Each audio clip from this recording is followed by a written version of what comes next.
Esta tarde maravilhosa, professor doutor Guilherme Tanger Jardim, caro parceiro, colaborador e, afinal, agora participante da nossa oficina de pesquisa do programa de mestrado em Direito Processual e Cidadania da Unimar, Universidade Paranaense, digo Unipar. A todos os presentes, os nossos agradecimentos, os votos de muito boas-vindas nesta tarde de trabalho e de oficina.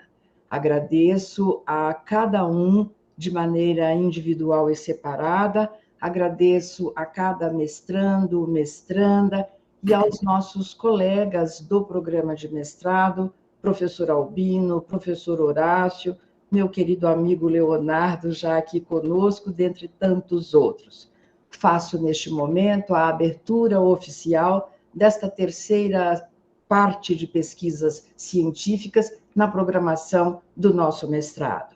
Professor Guilherme Tanger Jardim é professor doutor pela Universidade de Roma, professor nas disciplinas de Direito Processual Civil, junto aos cursos de graduação e junto aos cursos de pós-graduação nas instituições que ele se encontra vinculado, dentre elas as escolas do Ministério Público do Rio Grande do Sul e do Mato Grosso. Nobre colega, estimado professor, muito bem-vindo. A Unipar o recebe de braços abertos, agradecendo da melhor forma, e o faço em nome do nosso coordenador do curso, professor Celso Hiroshi Yokoyama. Na oportunidade, apresento as nossas escusas. Professor Celso acaba de dar uma boa notícia nesse minuto. Ele não está com o Covid, o teste deu negativo. Em contrapartida, está com uma influenza muito forte, então me pediu, caro professor Guilherme, que deixasse aqui as boas-vindas dele, professor Celso, e espera poder recebê-lo, quiçá até pessoalmente, no presencial, em outra oportunidade.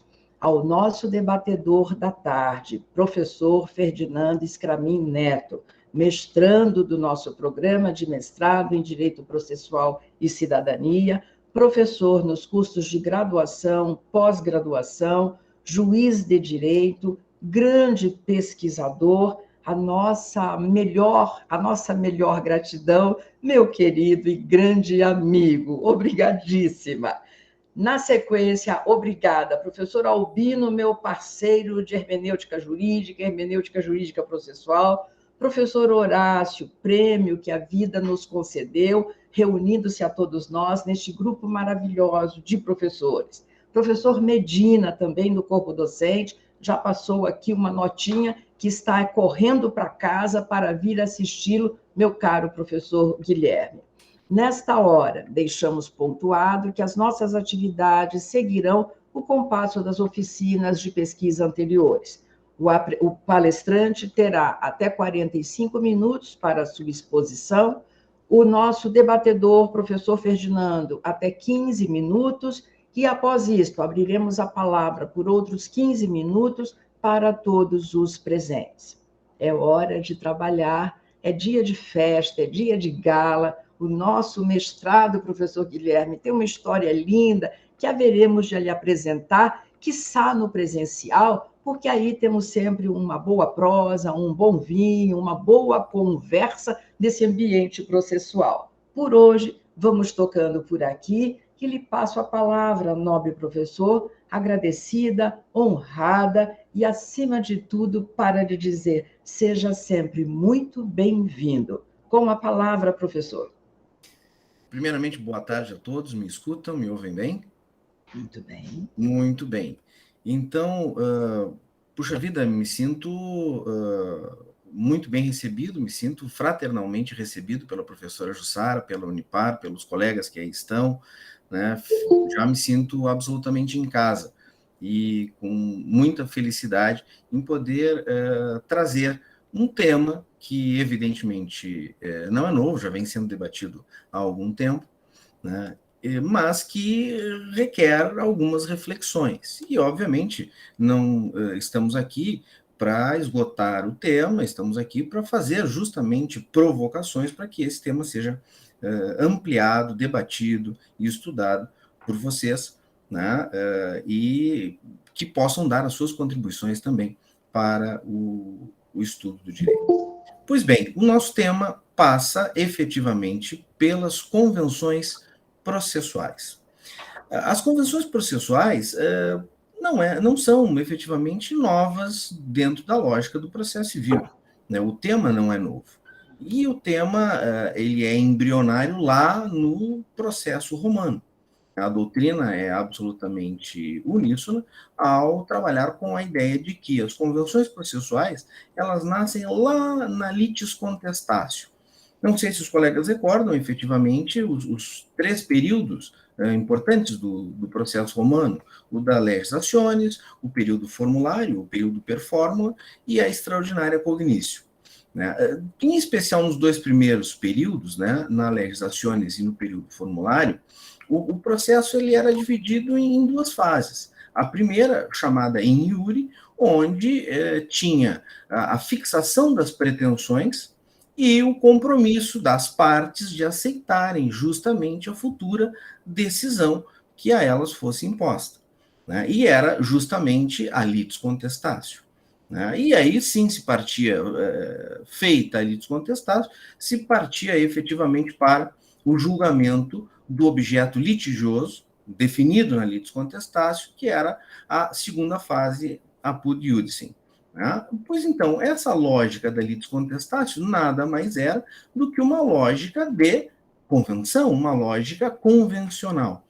E aí isso acaba, por curiosidade, só trazendo a título de curiosidade, acaba influenciando 2 grandes teorias sobre, claro, muito tempo depois, sobre a natureza do processo.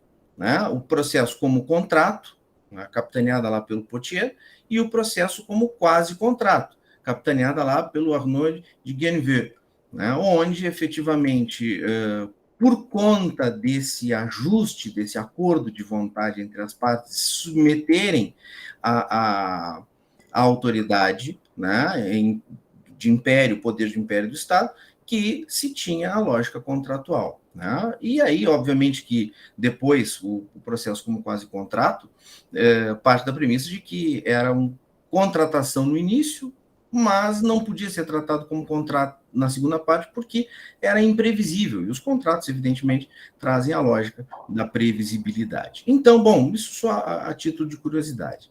Né? Então, o embrião, efetivamente, das convenções processuais está aí, está posto lá no processo romano. E no direito brasileiro, onde é que as coisas nascem? Por incrível que pareça, nascem lá por conta do decreto 737.850, o famoso regulamento 737, né, que foi o primeiro diploma brasileiro, tipicamente brasileiro, que regulava mecânicas procedimentais. E ele era efetivamente desenhado para os procedimentos de demandas comerciais. O artigo 245 do regulamento 737 dizia o seguinte: esta forma de processo é extensiva a qualquer ação, se as partes assim convencionarem expressamente. Ou seja, tinha uma possibilidade de convenção entre as partes de ampliarem o procedimento comercial para causas de outra natureza. Também aqui temos o embrião nacional das convenções processuais. O Código de 39, né, num segundo momento, ele já restringe dramaticamente essa possibilidade. A gente enxerga, assim, muito epidermicamente a possibilidade de convenção lá no artigo 16 do Código de 39. As existências não dependerão de termo, embora só produzam efeitos jurídicos depois de homologadas por sentença. Vejam que 2 coisas importantes. A primeira, que são atos unilaterais, né? Não se fala em bilateralidade. E segundo, se fala em necessidade de homologação judicial. E por que se reduz lá no Código de 39 a possibilidade de convenções processuais? Se reduz justamente porque, com amparo já na publicada Teoria dos Pressupostos Processuais e das Exceções Dilatórias, do Oscar von Billow, em 1868, a lógica do processo tinha modificado. né? A lógica do processo de fenômeno privatista passou a um fenômeno publicista, justamente porque, pela obra do Billow, que obviamente não é o pai da ideia, né? O Billow ele sistematiza apenas essa ideia. Ele bebe na fonte lá de um italiano chamado de Búlgaro, se não me falha a memória, no século XIII, né? Mas, e outros autores, mas fundamentalmente no Búlgaro. Então, o que acontece? Com base no livro do Billow, há uma separação, né, de duas relações, uma relação processual e uma relação de direito material entre as pessoas.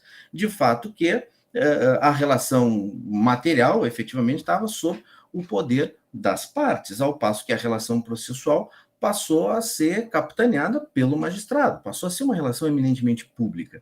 E por conta dessa relação de direito público que se estabeleceu, bom, os poderes das partes em questão de convenção, né, a autonomia da vontade das partes, evidentemente que restou tolhida, né, diminuiu sensivelmente. Vale a pena nós referirmos aqui uma parte da exposição de motivos, inclusive, do Código de 39. Diz a exposição de motivos. Prevaleceu-se o Código, nesse ponto, dos benefícios que trouxe o moderno direito processual, a chamada concepção publicista do processo. Foi o mérito dessa doutrina, a propósito da qual deve ser lembrado o nome de Giuseppe Chiovenda, o de ter destacado com nitidez a finalidade do processo, que é a atuação da vontade da lei num caso determinado. Tal concepção nos dá, há um tempo, não só o caráter público do direito processual, como a verdadeira perspectiva sob que devemos considerar a cena judiciária em que avulta a figura do julgador. O juiz é o Estado administrando a justiça. Ora, na medida em que a exposição de motivos do Código de 39 nos apresenta essa ideia, fica absolutamente evidente, né, que as partes teriam a sua autonomia em relação a convenções processuais extremamente diminuída. Né? Bem, então, aí passamos ao Código de 73, onde aumentam as possibilidades de convenção, né? Justamente porque o processo passa a ter a concepção de fenômeno instrumental, destinado justamente a regular os conflitos de interesse entre as pessoas e, acima de tudo, a entregar para as pessoas, para as partes, aquelas que se veem a juiz submeter à autoridade jurisdicional, né, ao poder jurisdicional do Estado, vem a necessidade de receber uma tutela específica das obrigações. Eu sou credor de dinheiro, eu preciso receber dinheiro. Eu sou credor de uma entrega de coisa, eu preciso receber a coisa, e não o equivalente em dinheiro, não o equivalente pecuniário. Tem essa lógica do Código de 73, fugindo um pouco da tutela compensatória pelo equivalente em dinheiro, a entrega efetiva das obrigações devidas, das prestações devidas. É óbvio que isso aí não acontece no nascedor do Código de 73, através das inúmeras reformas a que submetido, é que vão aparecendo isso com uma maior tônica, com uma maior força. Né? Mas, efetivamente, o maniqueísmo entre o direito público e o direito privado, né, perde forças. E a gente encontra uma série de convenções processuais lá no Código de 73, cuidado, ele não está absolutamente inútil, né? Ele ainda tem espaço no nosso cenário. Por exemplo, se vocês olharem lá nas disposições finais transitórias, vocês vão ver que a execução por quantia certa contra devedor insolvente continua sendo regulada pelo Código Velho, pelo Código de 73. Né? Então, ele não está absolutamente imprestável. Né? Pois bem, mas, então, lá a título de exemplo, são vários os exemplos, não perderíamos aqui tempo vendo todos eles, né? Todas as hipóteses, mas pelo menos dois exemplos bastante substanciais. Primeiro, suspensão do processo pela convenção das partes, previsto lá no antigo 265 do CPC de 73. E o segundo, a possibilidade, né, prevista no artigo 333, parágrafo único do Código de 73, de se convencionar sobre a distribuição do ônus da prova. Né? E só não seria possível em caso de direito indisponível e, em caso de tornar excessivamente difícil uma parte, o exercício, se desincumbir desse ônus probante. Bem, não sei se vocês percebem, mas todas essas hipóteses que a gente trouxe para vocês, seja lá do Regulamento 737, do Código de 39 ou do Código de 73, todas essas eram hipóteses tipificadas. São as chamadas convenções tipificadas. Essas convenções tipificadas, elas continuam no Código Novo. Né, no Código de 2015, que também já não dá para se chamar de novo, né, vamos combinar, né, de novo ele já não pode ser chamado. Né, mas elas reaparecem, continuam aparecendo no Código de 2015, nesse nosso Código em vigência. Né? Mantém-se, então, a ideia de convenções típicas, como também a suspensão convencional do processo, lá, agora prevista no 313, inciso 2º, a distribuição do ônus da prova, prevista no 373, parágrafo 3º, cláusula de eleição de foro em caso de competência territorial, enfim, outras tantas hipóteses que efetivamente encontram previsão expressa no novel diploma processual. Pois bem, até aqui estamos falando de velhas novidades, né?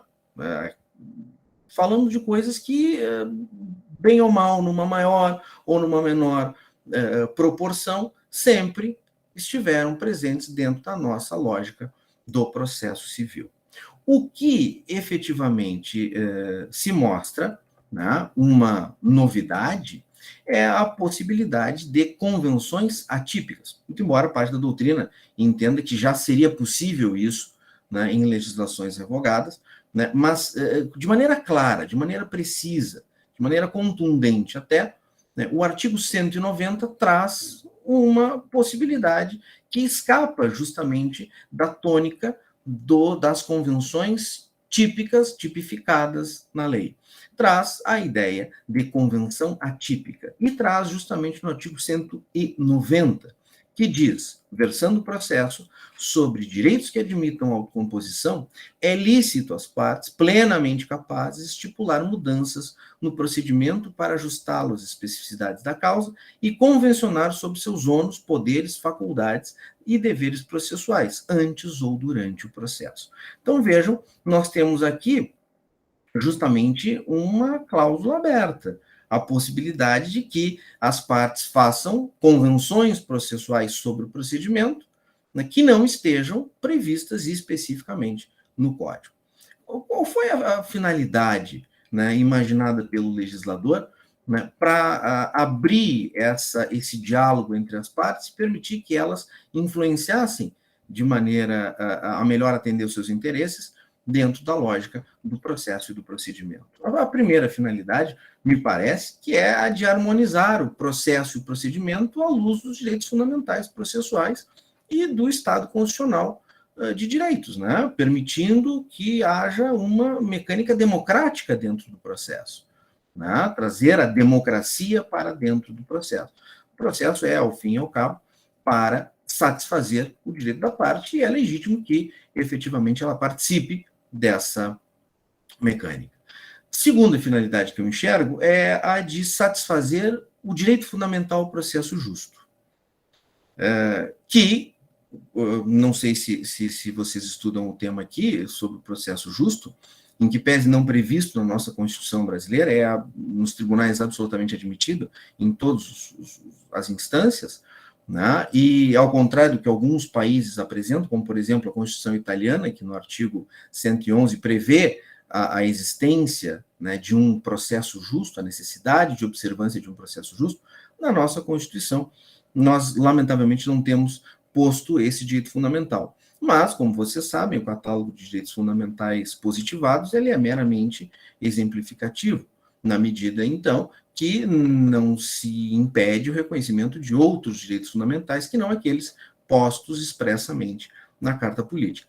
Bom, de fato, a doutrina e jurisprudência são absolutamente pacíficas ao reconhecerem a existência de um direito fundamental ao processo justo e a lógica, a tônica desse direito fundamental como um metadireito fundamental. O que é o metadireito fundamental? É um direito fundamental que, para ser efetivado, para ser concretizado, necessita de observância de outros direitos fundamentais. E é fácil a gente enxergar a lógica do processo justo sob essa perspectiva. Não consigo imaginar que um processo seja justo sem ampla defesa, sem contraditório, que não seja realizado perante juiz natural, né, que não se desenvolva em tempo razoável, onde não se permita acesso à justiça, enfim. Então, todos os direitos fundamentais processuais precisam ser observados para que haja um processo justo. E o processo justo, e aqui recomendo a leitura da Daniel Mitidiero e Luiz Guilherme Marinoni, junto com Ingo Sarlet, sobre o direito fundamental ao processo justo, sob a perspectiva constitucional. Eles trabalham com a lógica de que, para a concretização, obviamente, do direito fundamental ao processo justo, né, dentro dessa lógica de meta-direito fundamental, o objetivo final é entregar para a parte uma tutela jurisdicional e de direitos adequada ao direito material, efetiva e tempestiva. Senhora, se eu preciso entregar para o jurisdicionado uma tutela adequada ao direito material, efetiva, né, que se consiga satisfazer, e tempestiva, dentro de um tempo razoável, quem é melhor que as partes para estabelecer premissas, critérios para que isso ocorra, né? Então, também entra dentro da lógica de satisfação tanto de direito fundamental quanto de atendimento à participação das partes como um processo democrático, né, que deve ser.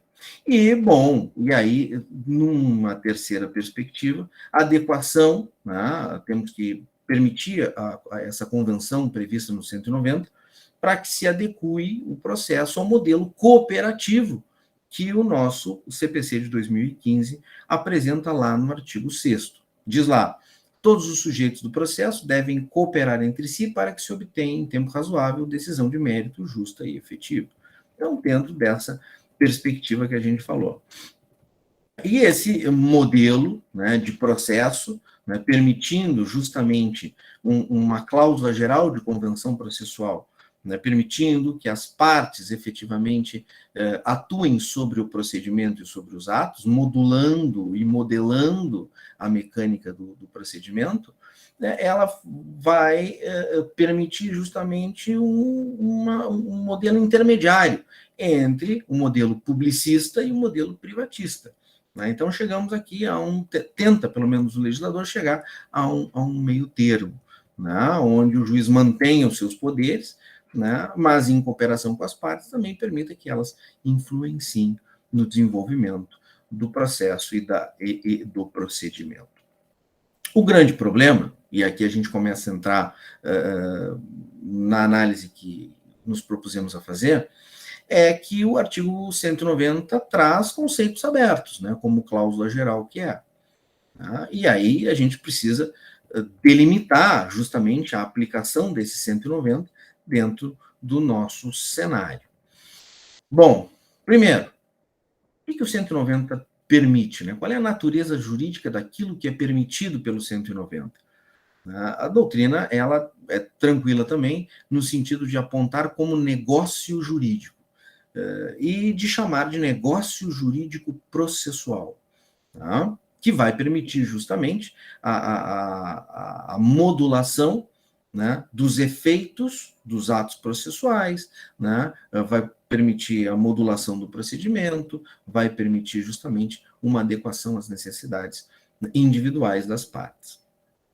Bom, e aqui trago também um conceito de autor que é da minha preferência, que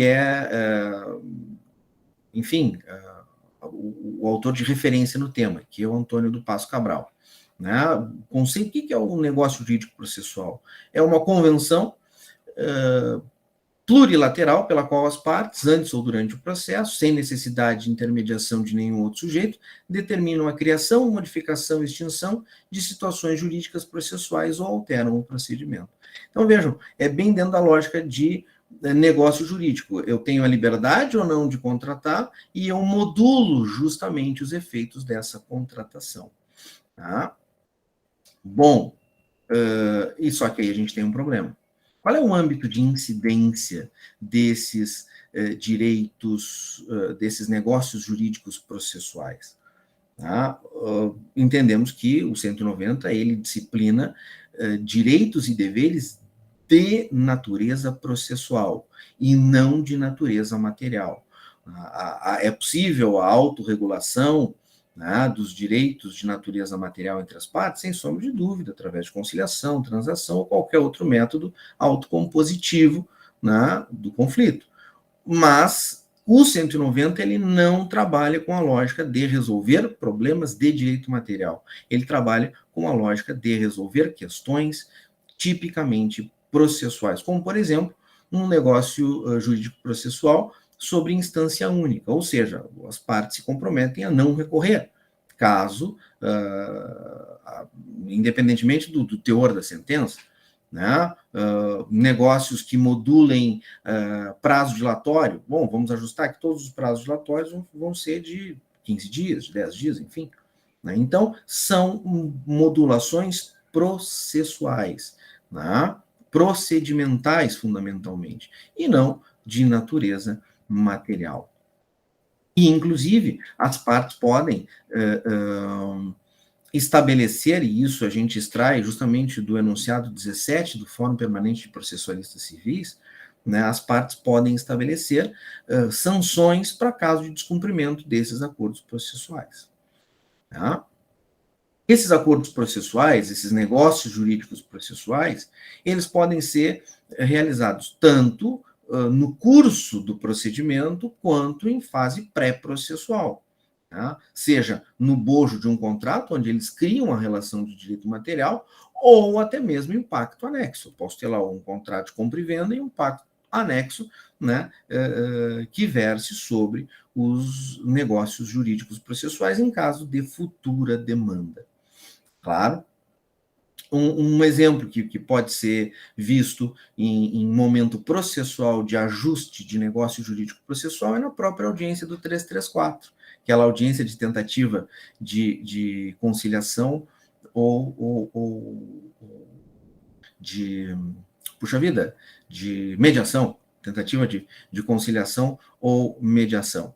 Então, ali é um momento onde efetivamente se pode estabelecer negócios jurídicos processuais internos ao processo. Né? E tem também enunciado do Fórum Permanente de Processualistas Civis, né, o 492, que estabelece a possibilidade, inclusive, de se estabelecer cláusulas de negócios jurídicos processuais em contratos de convivência, contratos que regulam a união estável entre as pessoas. Né? Não haveria nenhum impeditivo em relação a isso. Certo? Bom, e aí tem um probleminha. Como é que nós vamos modular a questão da eventual anulabilidade do negócio e da cláusula, tá, de negócio jurídico processual? Porque, bom, no contrato a gente pode ter, num determinado ponto, regulação de direito material, no outro ponto, regulação de procedimento, né, negócio jurídico processual. O importante que a gente perceba é o seguinte, que eventual anulação de partícula do contrato relativamente ao direito material não implica necessariamente na anulação das cláusulas relativas a negócio jurídico processual.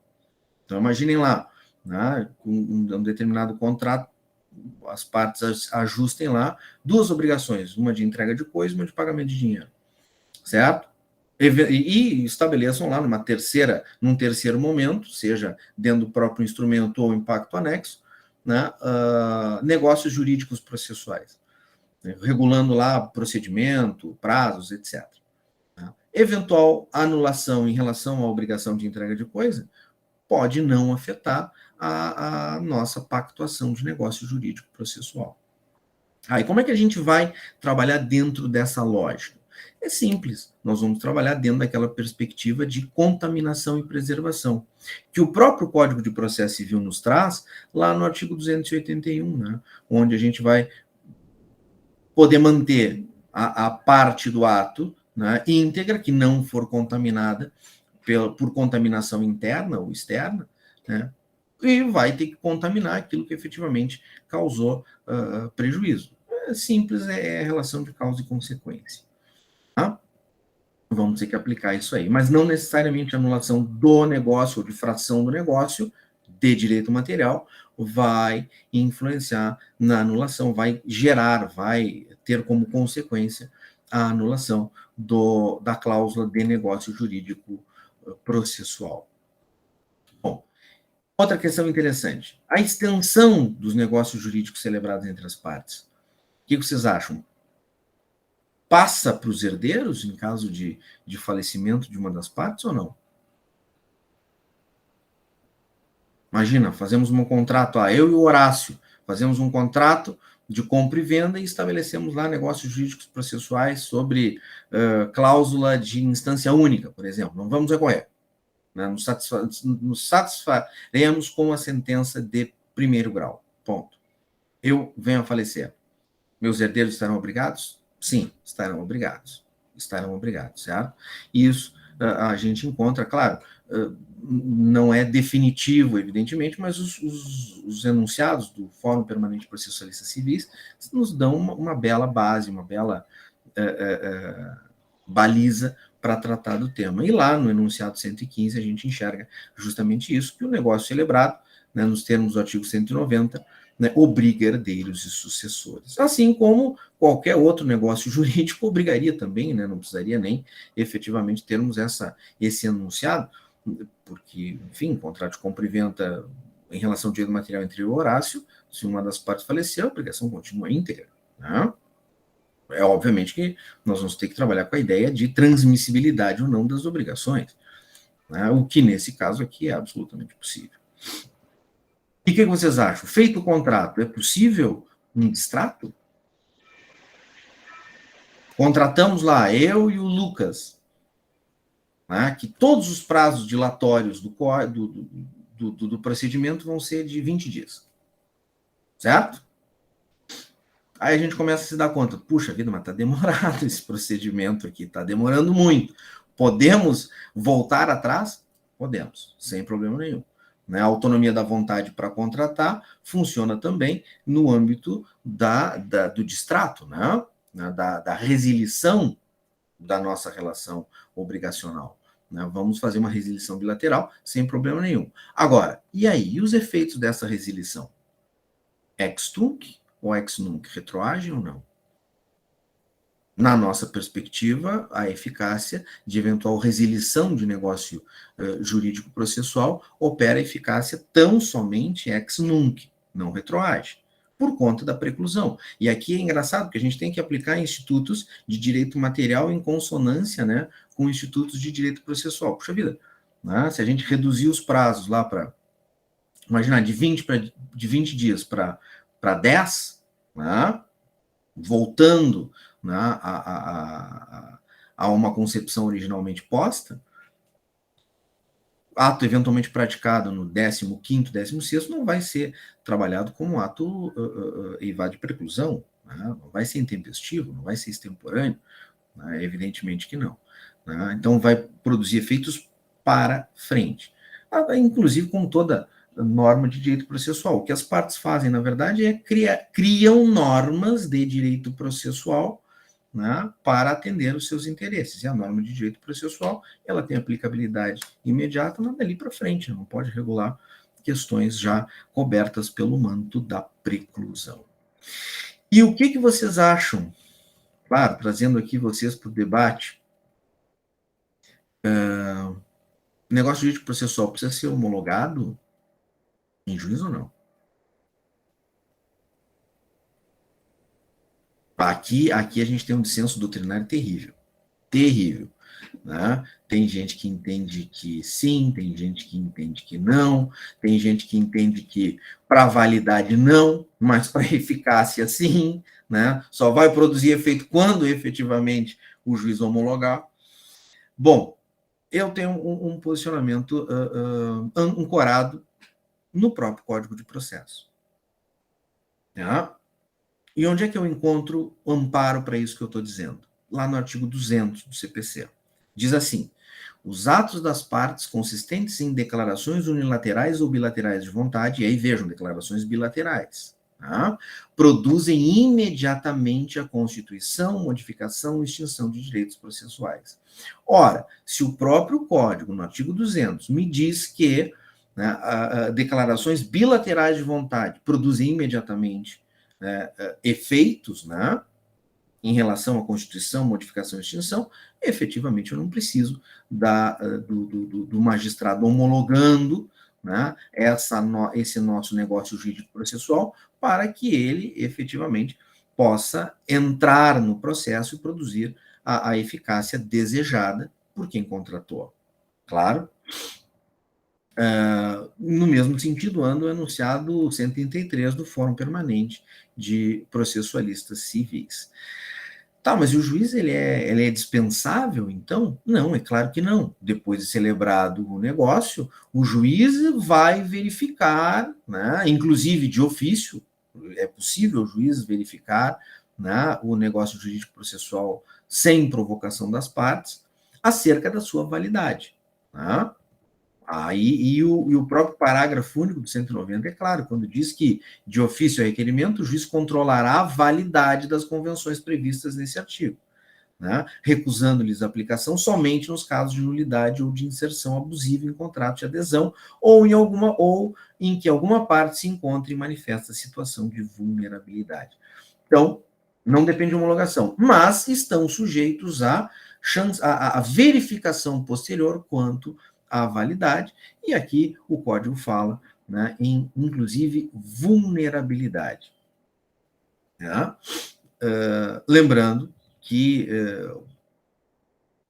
essa invalidade reconhecida pelo juiz, ela tem que ser decorrência de um prejuízo que o negócio processual causou na parte, pelo princípio do pas de nullité sans griffe, ou seja, não tem nulidade sem prejuízo. Então, o prejuízo haverá de ser ou demonstrado ou presumido.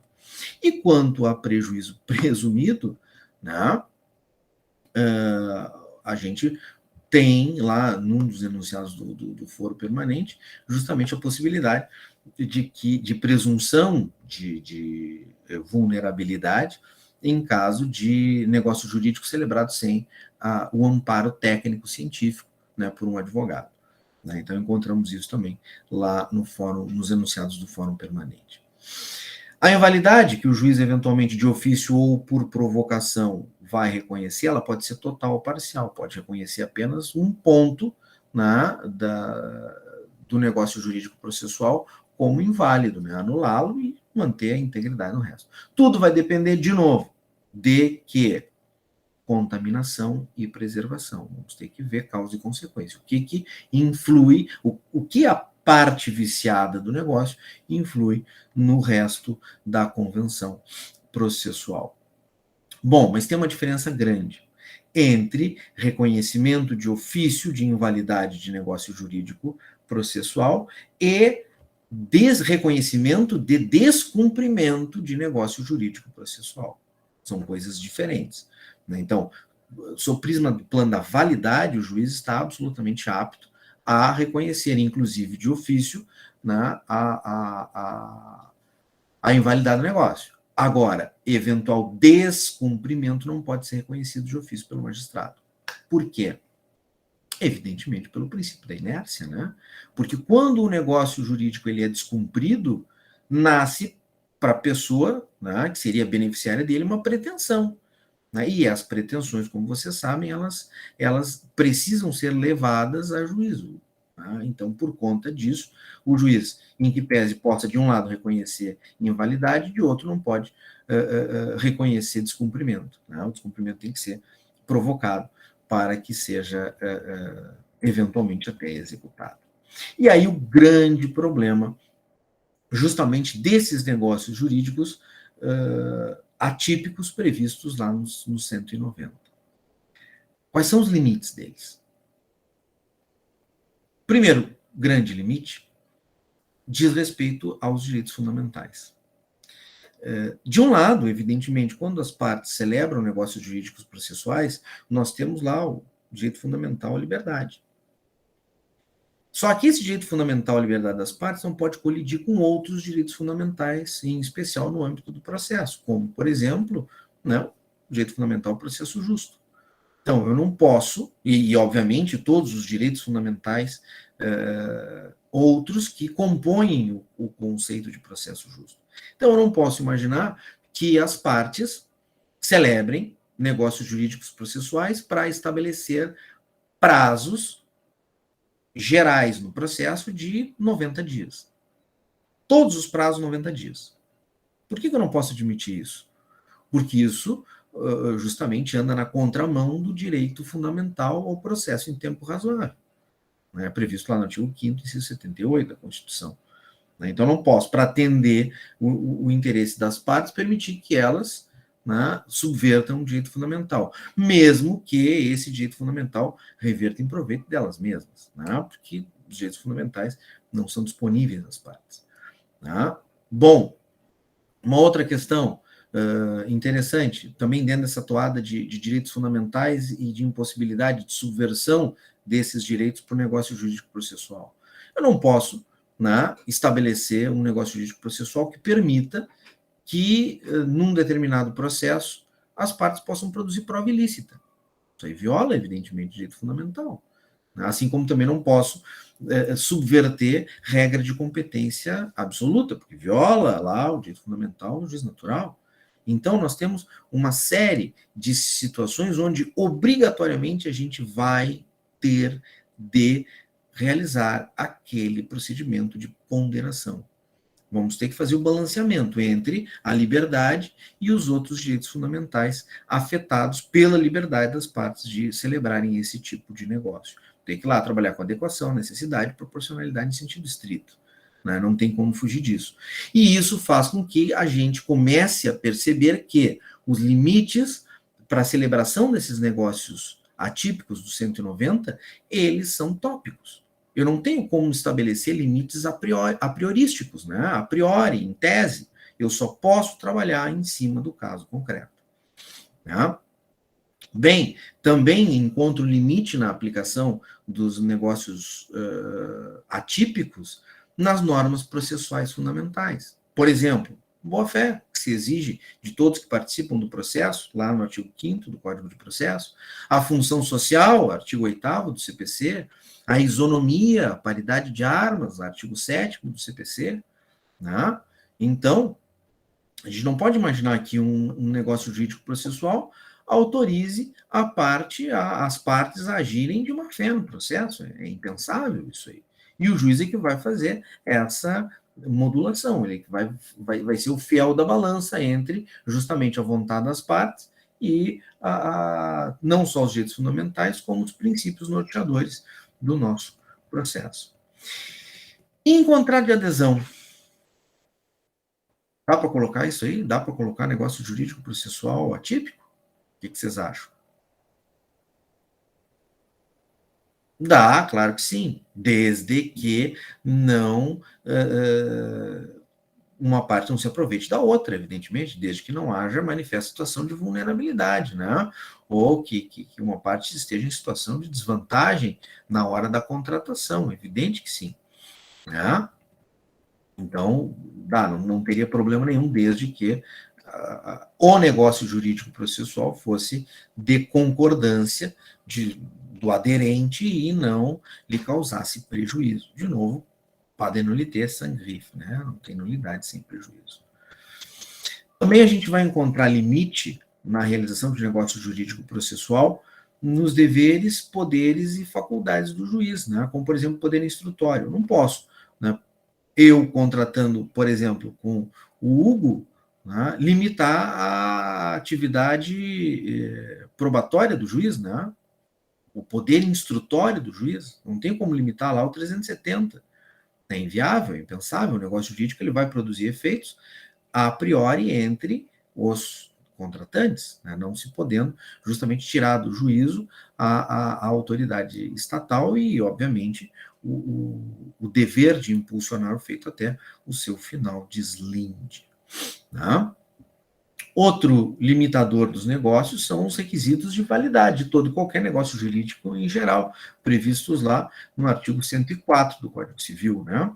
A validade do negócio requer agente capaz, objeto lícito, possível, determinado ou determinável e forma prescrita ou não defesa em lei. Então, isso também é um limitador, né? Eu vou precisar observar esses fenômenos. Bom, e a gente tem um problema. Qual é o problema? E os vícios sociais? Servem de limitador? O que são os vícios sociais?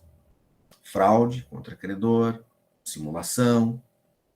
Evidente que sim, né? Muito embora, né, o artigo 104 fale lá em agente capaz, objeto lícito, possível determinado e forma não prescrita ou não defesa em lei, né? Evidentemente que os vícios sociais, né, também são limitadores à negociação processual. É evidente que eu não posso fazer um negócio jurídico a fim de simular ou a fim de fraudar credor. Né?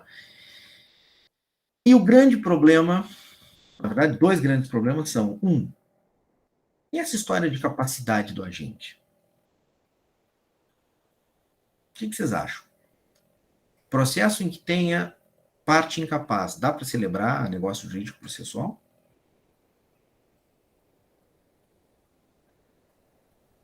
O que vocês pensam? Aqui também, dissenso doutrinário terrível. Né? Parte da doutrina entende que sim, desde que esteja representado ou assistido. Ora, se o incapaz pode efetivamente participar da relação processual, né, representado ou assistido, e pode até mesmo fazer contratações representado ou assistido no âmbito material, por que não poderia fazer no âmbito processual? Tá? O Fred Dias sustenta essa lógica. Já o Alexandre Câmara diz que não pode ser o gol. Tá? E nesse ponto eu me filio ao Alexandre Câmara. Por quê? Porque olha lá o que diz o artigo 190. As partes plenamente capazes. E quando me parece que o 190 fala em plenamente capazes, a dicção normativa diz respeito não só à capacidade processual, mas também à capacidade civil. Né? Então, aqui, no nosso sentido, incapaz não está apto, nem que representado, nem que assistido em juízo a celebrar negócios jurídicos atípicos. E o Ministério Público? Pode.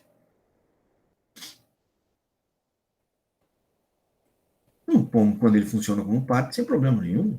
Não tem nenhum problema de celebrar negócio jurídico atípico. Né? Inclusive, isso é tema do enunciado 253 do Fórum Permanente de Processualistas Civis.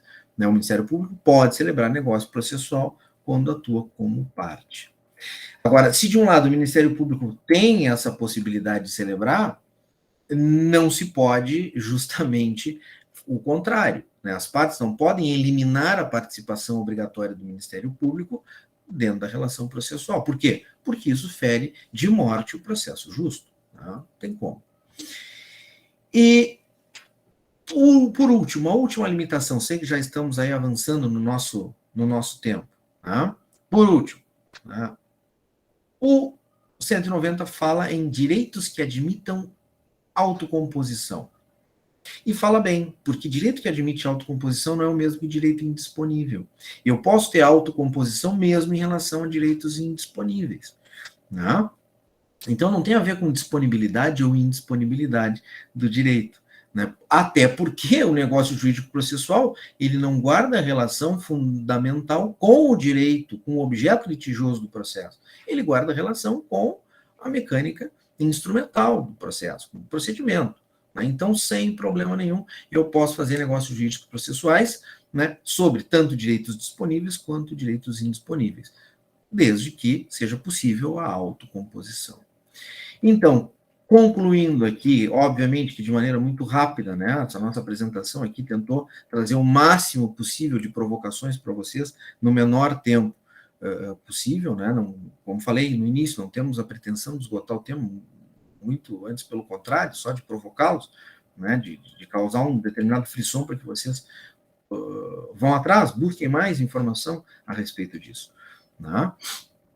Então, como tinha dito para vocês, como a gente trabalha com conceitos abertos, com direitos fundamentais, com princípios norteadores do processo, eu não tenho como deixar de reconhecer que a gente não tem uma tabela para estabelecer critérios objetivos de negócios jurídico-processuais atípicos. É inviável. Eu tenho que analisar à luz do caso concreto. E vai ser missão de quem estabelecer isso aí? Vai ser missão justamente dos nossos tribunais. Né? Estabelecer quando e como efetivamente isso pode ou não ser realizado. A propósito, eu tenho aqui uma decisão recente, 2021, do STJ, que justamente trabalha com a lógica de que os negócios jurídicos processuais não podem vincular o magistrado, não podem tolher poderes do juízo. Claro, o recurso é o RESP 181.04444, São Paulo, né? O relator, ministro Luiz Felipe Salomão, julgado em fevereiro de 21. Depois, se vocês quiserem, eu repasso para vocês. Não vou ler aqui a ementa, né? A ideia inicial era essa, mas, né, como temos aí um tempo já como temos o tempo já ultrapassado, né, a gente deixa isso para um outro momento, né, e aqueles que quiserem a gente fornece sem problema nenhum. Mais uma vez, agradecendo o convite e me colocando à disposição sempre que necessário, sempre que chamado, estarei sempre à disposição da professora Jussara, da universidade, dos colegas, para a gente poder debater um pouco mais sobre o processo civil. Certo? Muito obrigado mais uma vez pelo convite. Peço desculpas pela velocidade, mas tentei trazer o máximo de provocações para vocês no tempo que tínhamos. Certo? Obrigado. Parabéns, professor Guilherme. Parabéns. Caro professor Guilherme, nossos melhores cumprimentos. Uma palestra brilhante para uma tarde maravilhosa. A professora já vem agora mais calma e refeita. Professor Celso está resistindo novamente, está tudo bem. Então, faço agora ao final o que deveria ter feito ao começo. Mestrandos e mestrandas da nova turma de mestrado em Direito Processual e Cidadania da Unipar, 22, primeiro semestre. Bem-vindos todos. A nossa sala de aula se ilumina e irradia esta capacidade, esta potência especializada em professor Guilherme Tanger Jardim. Professor Guilherme, que palestra, que aula, meu amigo. Volte sempre quanto quiser. Nesta dinâmica fantástica, um desenho extraordinário de uma ordem de processual civil contemporâneo inserido no diálogo constitucional, partindo desta proposta de um código novo. 6 anos de CPC, no final do dia estaremos recebendo professor Arthur, que também, meus amigos, estava lá testando se positivou ou não. Quem teve um surto foi a professora, já refeita, os meninos vão sobreviver, professor Arthur estará conosco, daqui a pouco a professora Mirella, e junto com o professor Horácio, o professor Guilherme. Precisamos dizer, a nossa disciplina, neste programa de mestrado em Direito Processual e Cidadania extraordinário, onde a professora Jussara, o professor Guilherme, está há 25 anos, decana do curso, decana da escola, esta honra imensa, mas não perdi a capacidade de sofrer com as belas emoções ou com as emoções não tão boas. O sofrer docemente. Meu caro, o passeio por negócio jurídico processual, professora, é civilista de coração e alma, mas tem esse caso fantástico com o direito processual civil, e voltamos lá. Nós e os conceitos vagos, nós e os conceitos indeterminados, nós, validade, nós, eficiência, negócio jurídico processual. Quem é você? Quero dizer a todos vocês, meus amados, que a disciplina que divido com o professor Horácio, nós nos encontramos presencialmente uma única vez, chegou a pandemia e este nosso amor acadêmico se faz aqui pelas salas virtuais. A nossa disciplina, professor Guilherme, e que já começou hoje, meus queridos, com essa brilhante palestra, continuará daqui a pouco com as próximas oficinas. Ela vem com o título técnico Negócio Jurídico Processual e Compliance. É louco, é chique, é top com a sua palestra, meu professor. E apertem os cintos, porque o chão vai tremer. Vem aí o nosso debatedor, Ferdinando Scramin Neto, mestrando, professor, que já está se preparando daqui a pouco para a defesa da dissertação, professor querido, meu amigo amado das melhores escolas intelectuais, juiz de direito do Estado do Paraná, olhando agora uma proposta e outra, para onde vai negócio jurídico acadêmico. Eu contrato, tu contrata, eles contratam, contratamos todos, culpa do material, do pessoal, porque algo que podemos passar a fazer é contratar. Mestrandas e mestrandos, estamos contratando com vocês um super módulo de negócio jurídico, processual e compliance. Sem maiores delongas, a palavra é sua, professor Ferdinando. Poderíamos ter só essa oficina pelo mas, enfim, vamos nós.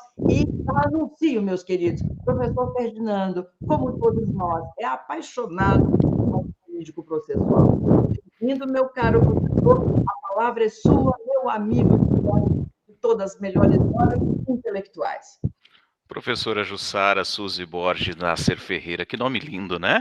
A professora é como um bom vinho argentino, quanto mais o tempo passa, mais gostoso ele fica. Como é bom lhe ouvir, professora, assim como essa flor que está ali atrás de você, que exala um perfume e que embeleza o ambiente, assim é Vossa Excelência para nós. Como a boa-fé é a grande dama do direito, a professora é a grande dama do programa da Unipar. Recebo os meus mais efusivos e sinceros cumprimentos. O mestrado começou com a professora, né, Eduardo? Lembra? Nosso primeiro módulo. E foi muito gostoso e já estamos terminando, né? Minha banca, se Deus quiser, no final do mês. E como passa rápido, mas as lembranças ficam no coração, como o calor humano que nos acalenta e nos dá esperança, quando eu vejo esse entusiasmo, esse ter Deus dentro de si, no coração de uma professora decana, né? Decana do curso, isso reforça em mim o desejo de prosseguir como docente. Então receba aqui um beijo caloroso no seu coração, professora Jussara. Professor Guilherme Tanger Jardim, boa tarde. Parabéns pela palestra, brilhante, precisa. Hoje cedo, inclusive, eu pesquisava esse tema. E como o senhor foi feliz, professor? Muito feliz. Esgotou o tema, inclusive eu ia anotando aqui ó, na papeleta e tive que riscar 90% aqui, porque o senhor já esgotou. Né, tia? Daí não sobra erva, tu já gastou toda a água do Shima, o que eu vou falar agora? É uma missão quase impossível, uma missão hercúlea, né, professora Jussara? Quero cumprimentar também os professores aqui que foram citados, professor Horácio, meu amigo, né, professor Medina, professor Albino, aos colegas, viu, quero cumprimentar todos os colegas na pessoa dos magistrados aqui, doutor Eduardo, doutora Marilza, magistrados lá do Mato Grosso do Sul, e sem mais delongas, professor Guilherme, o senhor me ouve bem? Ouço sim, ouço sim. Claro, professor, não é banca de doutorado, mas eu tinha algumas perguntas para o senhor aqui, tá? Não tenho o que debater porque o senhor esgotou o assunto, mas queria trocar algumas ideias e, a princípio, o que me chama a atenção, né? Há um postulado na doutrina indúbio pro libertate. O senhor acredita que, na dúvida, nós devemos privilegiar a liberdade das partes na formulação dessas cláusulas contratuais, dessas questões inerentes aos negócios jurídicos processuais, ou seja, tudo aquilo que não for vedado está permitido e tocamos o baile, né? Se não vai criar problema, deixamos as partes resolverem, já que para uma boa corrente processual o problema é mais das partes do que do juiz, né? O juiz às vezes mais atrapalha do que ajuda. Seria a minha primeira pergunta. No sistema italiano, professor, tem alguma norma parecida com o 190 e com o parágrafo único? Como que os italianos veem essa questão dos limites? O senhor citou o precedente, o RESP, né, e ele tem aqui 4 condicionantes, né, direitos que admitam autocomposição, as partes capazes, mas ele tangencia em ônus, poderes, faculdades e deveres processuais. Aqui nessa terceira condicionante me parece que limita um pouco, né, professor? Ônus, poderes, faculdades e deveres. E uma situação jurídica individualizada e concreta. Isso se nós levarmos, por exemplo, para o processo coletivo, surgem várias dúvidas, né? Porque muitas vezes o MP atua como parte, mas como fiscal da lei, né? O direito não é dele, o direito é indisponível. Ele atua como em representação extraordinária, muitas vezes, né? E aí, quando você tem, professora, a esfera de direitos coletivos, quais seriam os limites do Ministério Público, né? Ele estaria ou não apto a fazer qualquer espécie de acordo? Como o senhor vê essa questão? Falamos do STJ e uma última questão, professor. Se o senhor acredita que essas balizas que o STJ fixou no leading case são coerentes, se o senhor acha que nós temos ainda algo a evoluir na jurisprudência quanto a esse aspecto, e uma última questão sobre o pacto de não petendo, né, que é altamente controvertido também. Nós temos um professor da casa, o professor Fábio Caldas, que ele tende a admitir, mas ele mesmo fala, olha, isso aqui é controverso, porque ele pode implicar em óbice ao próprio direito de ação, em muitos casos, né? E, por fim, professor, já falei demais, se o senhor acha que as hipóteses do 190, parágrafo único, são taxativas ou exemplificativas. Muito obrigado, professor. Bem, então vamos lá, vamos ver se não fica nada de fora dessas provocações todas. Bom, começamos efetivamente pela mecânica constitucional, que me parece que é o fiel da balança para decidir qualquer coisa em relação a negócio jurídico processual, né? Seja para obstar demanda, seja para permitir a atuação do Ministério Público ou de qualquer outra dessas situações que o professor trouxe para a mim parece que não se consegue fugir dos direitos fundamentais, né? Não tem como se fugir disso aí, né? Seja, primeiro, né, por questão de necessidade das partes demandarem, né? Elas não podem ter obstado o direito de demandar, viola o direito fundamental ao acesso à justiça, né? Seja a atuação do Ministério Público também vai ser balizada com base nos direitos fundamentais. Não penso que o Ministério Público, como substituto processual, como legitimado extraordinário, né, não possa, eventualmente, celebrar negócios jurídicos processuais, mas a gente tem que trabalhar sempre com essa teia de limites que a gente apresentou para vocês. Não pode ter prejuízo, não pode violar direito fundamental, não pode violar princípios do processo, e isso, a priori, teria que se analisar o caso concreto para se ter exatamente a noção precisa se, naquela situação específica, é possível ou não, né? Assim como a gente estende as hipóteses do parágrafo único do 190 também para qualquer outra situação, né? Efetivamente exemplificativo, porque à luz de outros princípios, à luz dos direitos fundamentais, eu posso ter comprometimento, né, da validade do negócio por eventual descumprimento, desatenção a essas lógicas. E sim, né, não só no processo italiano, mas no processo francês também, né, a gente encontra lógicas muito parecidas com a nossa. Aliás, o nosso Código de Processo ele veio muito impregnado, tanto do processo italiano quanto do processo francês, né? O que é a tutela antecipada estabilizada? Vem lá das référés, vem lá da estabilidade atenuada do processo italiano. Então, a gente tem bebido bastante na fonte do processo. Voltamos a beber na fonte do processo italiano, porque o Código de 73 é efetivamente ancorado na doutrina italiana, né? Justamente por conta da escola paulista de processo, lá do professor Liebman, enfim, foi professor do Buzaide, né? Então, dentro dessa mecânica. Vejo que não há uma resposta única para todas essas questões. A resposta, lamentavelmente, ainda depende. E depende justamente do caso concreto. Depende do caso concreto e dessa costura, né, entre todos esses fatores que a gente trouxe para vocês, né?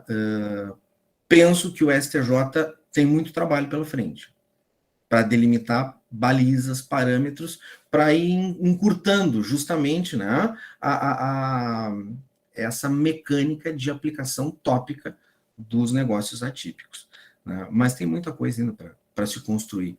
Essa junto com outras coisas novas, né, como a tutela antecipada estabilizada, e os problemas que traz, e, enfim, uma série de novidades que o Código nos traz, que ainda precisam ser muito exploradas, precisam ser muito trabalhadas, em especial pelos tribunais superiores, que vão nos dar a baliza, né? Assim como mutatis mutandi, o negócio processual, ele trabalha dentro daquela mesma lógica das técnicas executivas atípicas, né? O negócio processual atípico é fundamentalmente, claro, com outra perspectiva, mas dentro da atipicidade, muito parecido com as técnicas atípicas, né?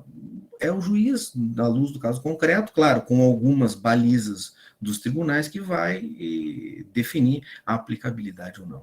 Né? Penso que são perguntas extremamente difíceis de se responder, professor, sim, a prioristicamente falando, né? Em tese, tá? Sem saber, pelo menos, os detalhes mais concretos. Mas, enfim, penso que temos muito trabalho pela frente, muito trabalho pela frente. Eu estou de acordo. Professora Jussara, devolvo a palavra.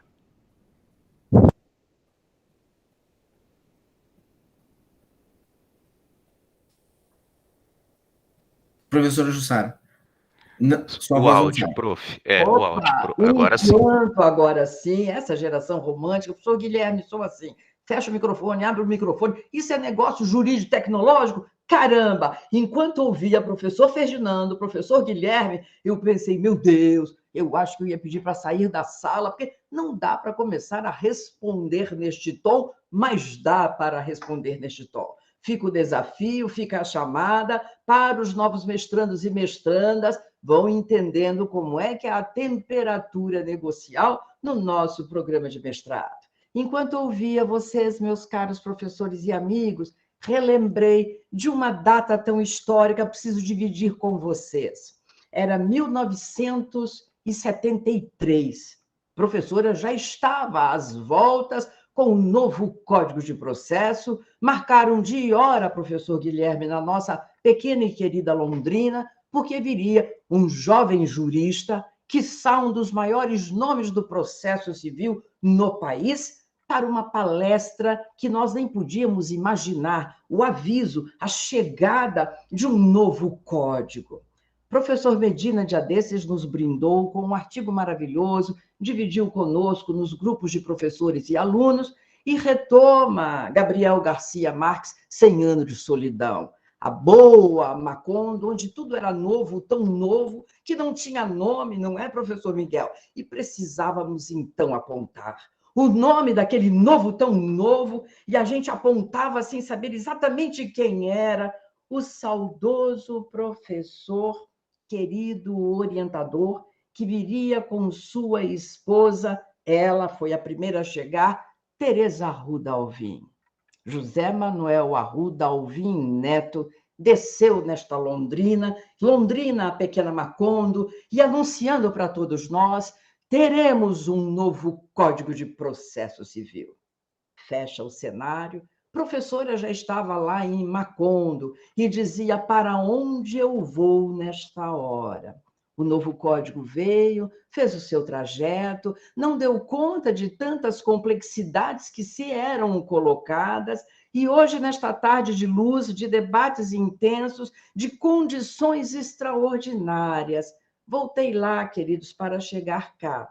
Professor Guilherme Tanger Jardim, nos conhecemos assim, nesta caminhada de salas de aulas tantas, e sempre admirando o professor, este seu potencial, a bagagem técnica, dita assim, em minutos, imagine o que nós teríamos ao longo da tarde de hoje. Paro para relembrar e cumprimentar, render aqui nossas homenagens ao grande processualista que foi e será para sempre José Manuel Arruda Alvim.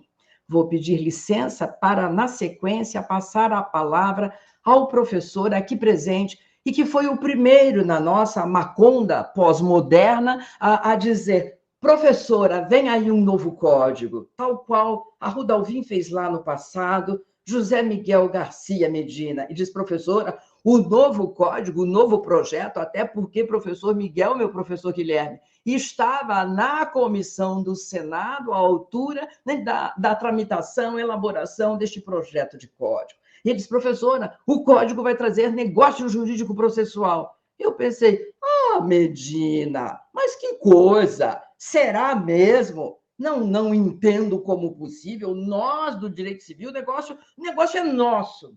E, de repente, este Medina querido me manda um novo e-mail dizendo: professora, o negócio jurídico-processual que está lá no 190. Meu caro José Miguel Garcia Medina, permita-lhe passar a palavra para abrirmos esta segunda etapa dos nossos debates. Obrigadíssima pela presença, meu caro. Obrigado, professora. Boa tarde a todos e a todas. É uma honra para mim estar aqui com vocês também. Peço desculpas pelo atraso, meu computador quebrou, e daí eu mandei uma mensagem um pouquinho antes para a professora Jussara, dizendo, olha, vou correr para lá, correr para cá. Muito obrigado, professora. Obrigado por mencionar a minha pessoa aqui também. E, de fato, né, é uma época aí de muitos desafios, e a previsão no Código de Processo Civil de 2015 dessa cláusula geral, né, das convenções processuais pode ser considerada, e foi por muitos, né, considerada uma das maiores inovações do Código de Processo Civil de 2015. Então, me parece aí bastante interessante e oportuna, né, a ideia da professora, de convidar o professor para fazer uma exposição a respeito do tema. Também parabenizo ao pessoal aí pelos debates e pela presença de todos. Obrigado, professora. Muito obrigada, professor Medina, mais uma vez. Abrimos, então, a palavra para os debates. Já temos aqui no chat algumas questões. Pela ordem, Claudinei, você mantém aqui a indagação inicial?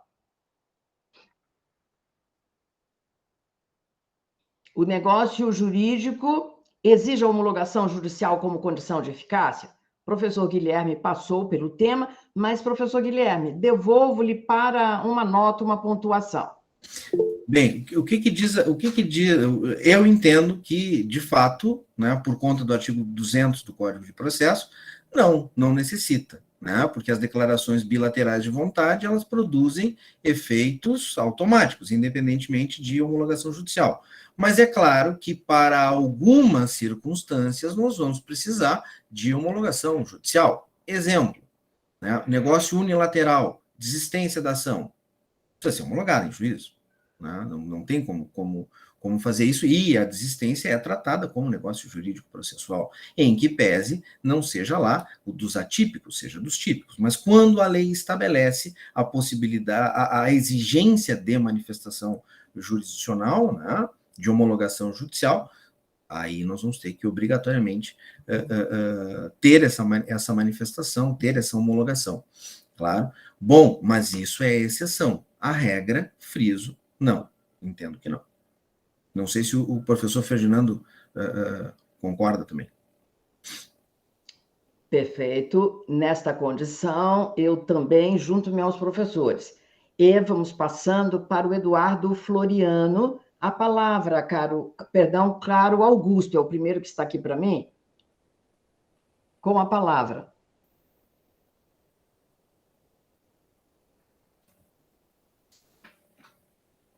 Augusto?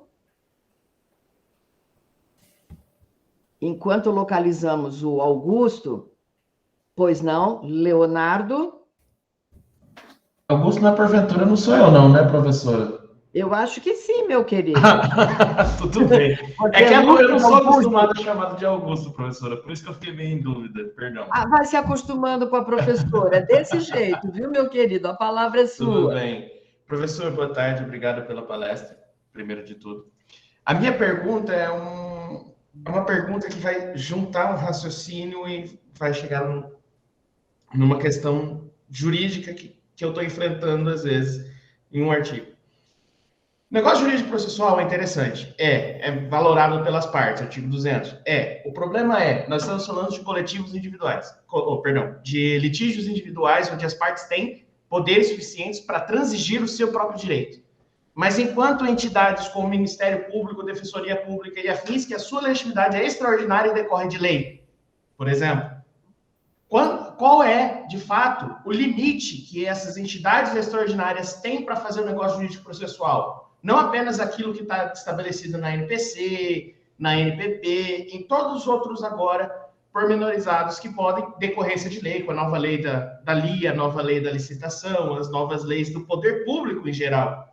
Qual é o limite que o Estado tem, digamos, mais específico, qual é o limite que todos os entes extraordinários têm para abrir mão ou transigir direitos de maneira material ou processual em algo que não é necessariamente seu direito ou necessariamente poder transigir todo o direito.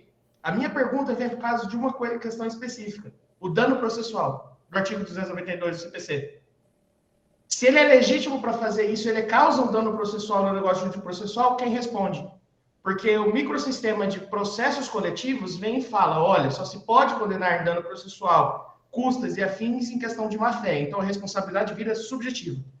Mas se ele pode, de fato, modificar o negócio jurídico processual, não pode incidir também uma questão de responsabilidade civil objetiva? Bom, vamos lá. Primeira coisa, me parece que é importante a gente reafirmar aquilo que já dissemos anteriormente. Direito material é uma coisa, direito processual é outra. Tá? Quando a gente fala no 190, nós não estamos falando em transigir sobre direito material. Tá? O âmbito do nosso artigo 190, o espectro dele é eminentemente processual. É ônus, deveres, faculdades processuais. Tá? Bom, relativamente a isso, como é que nós temos que trabalhar? Nós temos que trabalhar em relação ao poder público não trabalharmos em relação a gerar dano, gerar prejuízo. Tá? Não podemos imaginar que, por força de negócio jurídico processual, né, por imprudência, imperícia, negligência, etc., né, se vai gerar dano. Né? Bom, mas daí vem a questão do legitimado extraordinário. Né? Quem é o legitimado extraordinário? O legitimado extraordinário é aquele a quem a lei autoriza postular ou defender em nome próprio direito alheio. Tá? Então, aí nós temos um problema de legitimidade processual e legitimidade negocial. Né? Aí a gente tem esse problema específico. Nós temos, e de novo eu volto ao mesmo ponto. Diferença entre transigir direito material e transigência em relação a processo. Não vejo problema em relação a negócio jurídico processual, né? Porque é uma parte legitimada. É extraordinária? É parte legitimada extraordinária. Né? E essa legitimação extraordinária autoriza efetivamente a funcionar como parte a negociar as cláusulas, condições e, enfim, e procedimento, né, que vai ser instaurado, ou que já se instaurou. Não vejo problema nenhum. A legitimidade aqui ela é processual e autoriza, portanto, a realização de negócios jurídicos processuais. É claro que para negócios jurídicos de direito material, bom, aí a mecânica é outra. A mecânica é outra, completamente diferente, vai ter que obedecer regulamento próprio. Dentro do processo, não vejo nenhum tipo de problema em relação a isso. Né? Agora, sim, vai responder? Pode eventualmente responder por um negócio jurídico que, eventualmente, de natureza processual, veja bem, né, gere algum tipo de prejuízo ao Estado, ao erário, enfim. Né? Não sei o que o professor Ferdinando pensa a respeito da... Só para completar por último, mas a verdade é o limite do acordo que ele pode dar, que é o caso do TAC Governança 1, por exemplo, da modificação, da nulificação do acordo que eles pleitearam. Ao primeiro, na questão de Mariana. Mas no voto não ficou claro porque eles nulificaram pelo valor baixo, em certo sentido. Tá, mas, por favor, me contextualiza isso. Isso. Eu careço de informações mais específicas sobre o que tu estás falando. O primeiro TAC Governança, que foi naquele caso da Mariana, que quebrou tudo lá, desastre natural, desastre que tem responsabilidade integral, o primeiro acordo firmado pelo Ministério Público foi anulado, porque ele foi um valor extremamente baixo e ele foi, de certa Mas forma... isso aí seria um negócio jurídico processual ou seria um negócio de direito material de reparação das vítimas? Isso, mas como ele foi dado? Ele foi dado dentro de processo, ele foi dado dentro das normas procedimentais, como ia acontecer o processo, só que dentro dele foi estipulada a forma de como ele ia pagar. Isso, de certa forma, dentro de um processo de acordo jurídico processual entre as partes, mostrou assim, olha, tudo bem, ele pode dizer como a parte vai pagar. Isso se sente uma norma processual dentro de uma norma material. O meu ponto é até onde ele pode ir.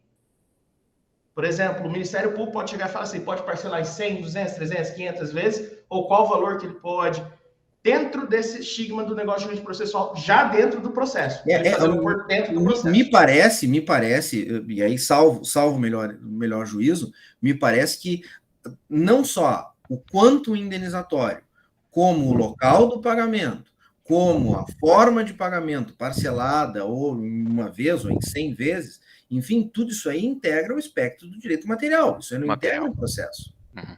Isso aí não integra o processo. Concordo. Não tem âmbito processual isso aqui. Isso aqui tem âmbito material, né? O pagamento. E aí a gente trabalha dentro da relação obrigacional, né? Quem paga, para quem paga, como paga, isso aí está tudo dentro do âmbito do direito material. Eu não consigo enxergar, muito embora um acordo feito em juízo e certamente homologado pelo magistrado, condutor do processo, eu não consigo enxergar isso como um negócio jurídico processual que se encaixe, que se amolde à dicção do 190. Né? Não sei se não foi só isso. Me escapa algum detalhe em relação a isso. É que como ele Lucas, querido, professora, tem que lhe pedir uma fineza. Eu tenho fila de perguntas aqui esperando. Lucas, vem para a minha sala de aula. Dia 15 estaremos em Umuarama. O debate continuará, mas eu vou te dizer, entre matéria e processo, mora um infinito imenso de debates extensos. Eu quero lhe dar um abraço no dia 15 e se prepare, abraço da professora Jussara, é puro debate. Se chegaremos a algum resultado, vem depois. Obrigada, Luquinha, uma satisfação. Hugo Bortolom, meu querido, é com você. E, na sequência, o Floriano Almeida. Diga, Hugo. Boa tarde, professora. Boa tarde a todos. Boa tarde. Professor Guilherme, na verdade, esse é o primeiro contato que eu tive com esse tema, o artigo 190, e eu tenho uma dúvida. Eu trabalho na área pública, sou advogado da Câmara Municipal, né? Gostaria de saber, assim, o artigo 190, a gente pode aplicar nas relações processuais envolvendo a administração pública, em específico em contratos licitatórios, pode ter essa pactuação? A gente sabe que a natureza do contrato licitatório ele já é meio que adesão, porque ele vem pronto no edital, já vem vinculando as partes, eventual vencedores de licitação. Posso fazer essa negociação junto com a administração pública?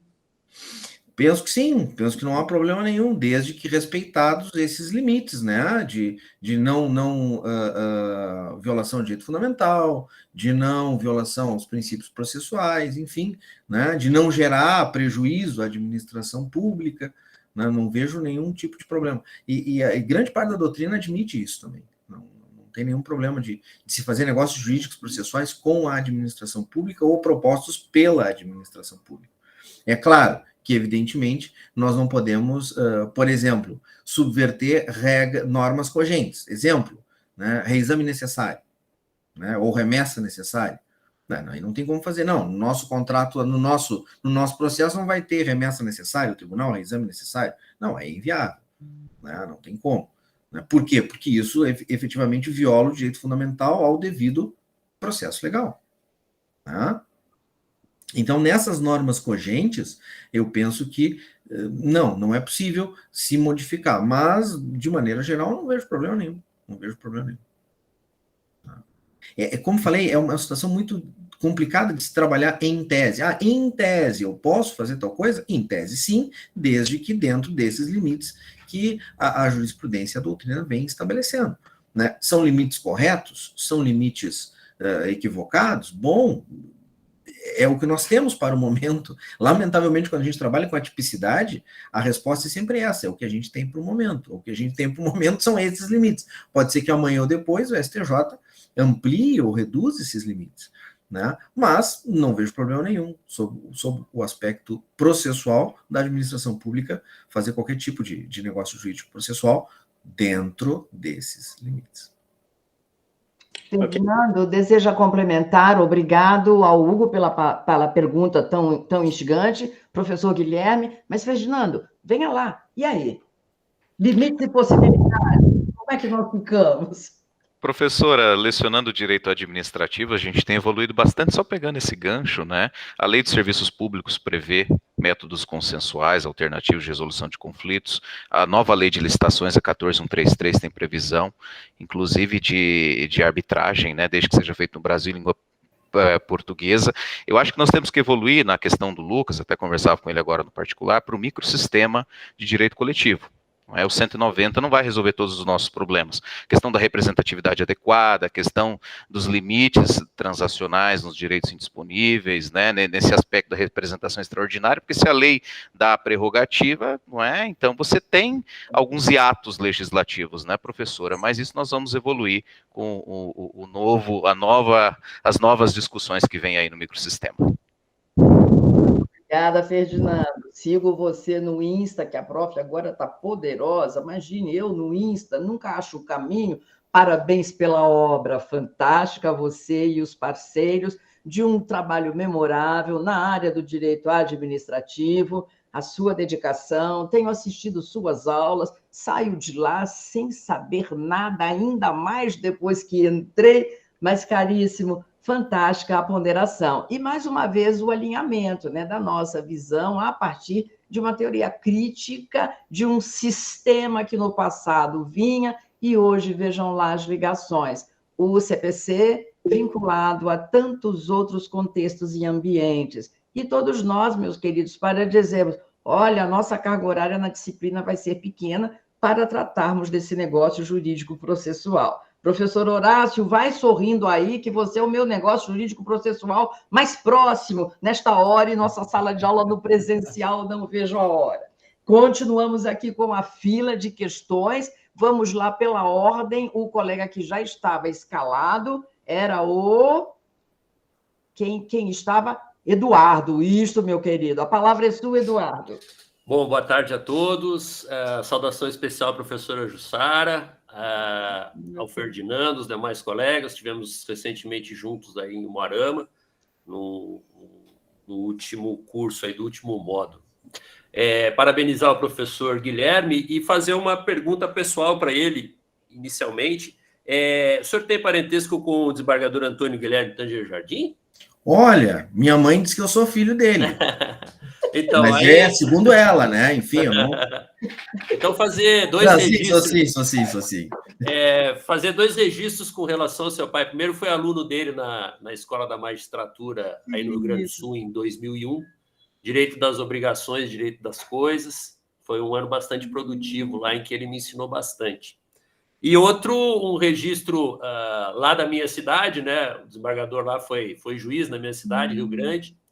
E lá ele foi um daqueles juízes que começou com esse projeto que hoje resulta no juizado de pequenas causas, né? Exatamente. Ele foi um dos que começou lá em Rio Grande com isso. Então, eu tive muito orgulho de ter tido aula com o seu pai. E aí, uma questão que recentemente teve um julgamento no STJ, queria ver a sua opinião. Tia quieta, Galdéria, boa, Ferdinando. Sobre se o juiz faz parte ou não do negócio processual. No sentido, especialmente, e aí parto para a minha atividade profissional, sou juiz de direito, no sentido de o juiz poder, depois de participar de um negócio processual, homologar um acordo, que especialmente ele possa reconsiderar ali alguma decisão que ele tomou naquela homologação. Queria ver a sua ideia. Agradeço a todos aí. Uma excelente tarde. Bom, vamos lá, né? A priori, penso que a resposta a se dar é sim. Dá para voltar atrás. Dá para voltar atrás, me parece que por dois motivos, né? Pela coligação de dois motivos. Primeiro, como a gente viu, todo negócio jurídico ele pode ser destratado. Ponto 1. Né? Ele pode ser destratado. E ponto 2, o juiz tem algo que as partes não têm, que é justamente o dever de condução do processo. O processo se desenvolve por impulso oficial. Né? Então, bem, conjugando essas duas situações, me parece que sim, o juiz tem essa capacidade de voltar atrás no negócio jurídico processual. Todavia, não vai poder fazer isso aí sem dar, no mínimo, a possibilidade das partes interferirem na decisão dele. Aí entra dentro daquela lógica de processo colaborativo lá do artigo 6º, né? E também a questão da vedação à decisão surpresa, né? Porque me parece que não se encaixa naqueles modelos lá do 9º e do 10º, onde o legislador autoriza o juízo a decidir sem manifestação das partes. Né? Então, sim, pela possibilidade por se tratar de negócio, de resilição, né? Mas e pelo poder instrutório, isso justificaria, ponto 1. Mas não dá para ser sem ouvir as partes. Né? Aí, obviamente, ouvindo as partes, vamos ver, daqui a pouco até elas mesmas reconsideram, dizem, não, realmente tem razão, então. Mas sim, a resposta é sim. Já aconteceu comigo, professor Guilherme. Já aconteceu? Já. Olha aí, que espetáculo. Colocamos todo mundo para conversar no tribunal do júri, fizemos o NJP e resolvemos 2 reintegrações coletivas de posse, quando nem se falava em processo estrutural. Isso em 2008, eu tinha 26 anos. Um piá. E olha, o processo estrutural... Um guri. É um guri. Pô, para lidar com um pepino desses aí, pá... No sertão de Alagoas. No sertão de Alagoas? Meu Deus! Oh, tens uma corrida aí, então. Andaste por esse Brasil. Mas muito bem, e nessa andança pelo Brasil, já estou vendo aqui meus paranaenses, que daqui a pouco seremos minoria, né? Os gaúchos chegaram para ficar, professora vai dizendo, olha, se quiséssemos, professor Guilherme, combinar tudo assim, a vida, a sorte, esse grande negócio que a vida é. Eduardo, você nos deixou emocionados a todos, né? Porque foi resgatar lá o nosso referenciado, desembargador, e Guilherme, na sua pessoa, os nossos melhores, a nossa melhor homenagem a todo o trabalho de seu pai, uma família que se coloca nessa órbita. Vocês nem imaginem até para onde já convidei professor Guilherme Tanger Jardim. Além de convidar para uma vez, insistir e repetiu. Professor, quero lhe apresentar daquela saga Sorriso Sinop, Leonardo Dias, meu amigo, meu aluno, né? Me conduziu naquela saga e eu, animadíssima, professor Guilherme, vamos para Sorriso Sinop. Porto Alegre, Sorriso Sinop é um pulo. Leonardo, lembra-se daquela data? Vou só pedir licença para o próximo inscrito, para Leonardo só nos lembrar de como nós somos sem juízos, sem limites. Limite é para negócio jurídico processual, não para os professores de processo. Leozinho, uma palavrinha aí, mas eu não te libero do dia 15 estar no presencial, Sorriso Sinop, negócio jurídico acadêmico com a professora Jussara. Diga aí, meu querido, como é rever professor Guilherme aqui pelo remoto, anos depois. Olá a todos, um forte abraço, Ferdinando, Lucas, Eduardo, professor Horácio, os colegas que eu não conheço, a maioria. O professor Guilherme esteve aqui, né, a professora Jussara, acho que em 2 oportunidades, talvez, não lembro. Duas. Lembro. Uma em Sorriso e outra em Sinop, numa pós da Fundação Escola da MP, muito proveitosa, que deixou saudades e que deixa. Não tem quem não lembre e quem não fale. Uma pós-graduação em que nós tínhamos quase 90 alunos inicialmente. Verdade. Né? E ele esteve aqui, lembro muito bem, deu uma maestria, eu não lembro, foi em processo, eu não lembro se foi sentença, não foi o professor. Pronto. Formação, suspensão e extinção do processo. Isso, exato. Desculpa, eu lembro bem dessa, que foi ali na escola da MP, no auditório do Ministério Público. E eu revendo o programa de hoje também, o professor Arthur, que vai falar às 19, também esteve aqui, né, de Londrina. Foi uma alegria, uma aventura e uma dedicação dos professores em sair de tão longe para estarem aqui. É verdade. Né, teve professor que veio de avião e teve que voltar de ônibus. Gajardone. E é longe, né? Nós estamos no interior de Mato Grosso. Então, só uma satisfação em revê-lo. Muito obrigado. Sei que a escola, o professor também comanda a fundação aí no Rio Grande do Sul, né? Só desejo sucesso e indicar a Fundação Escola do MP lá do Rio Grande do Sul para quem amanhã ou depois galgar um espaço para o doutorado, que eu sei que é de grande nome e reconhecido. Um forte abraço a todos. Professor Guilherme, deixo-lhe a palavra para dizer, então, nós que não conhecemos limites, esse grande negócio, meus parceiros, que vai chegando aqui para ficar nesta tarde maravilhosa. Nós que, no âmbito do processo civil, transitamos, navegamos, fazemos novos amigos, e vou dizer, professor Tange, permaneça conosco para outras palestras, para as bancas, que agora, o segundo semestre, o programa vem com uma quantidade imensa de bancas de defesa.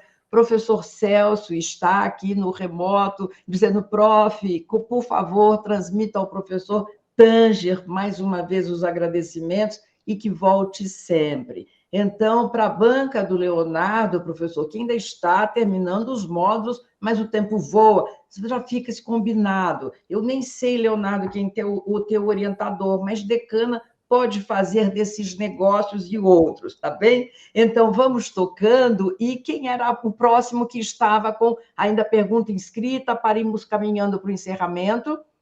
Tinha mais alguém? Só um momento, professor Jussara. Eduardo, talvez possa conseguir... Estava pensando aqui enquanto as coisas aconteciam, cláusula rebus sic também, né? Trabalhar com o processo como relação de trato sucessivo. Né? Então, talvez também tenha mais um elemento para agregar nessa... Certo. Tá bom, obrigado.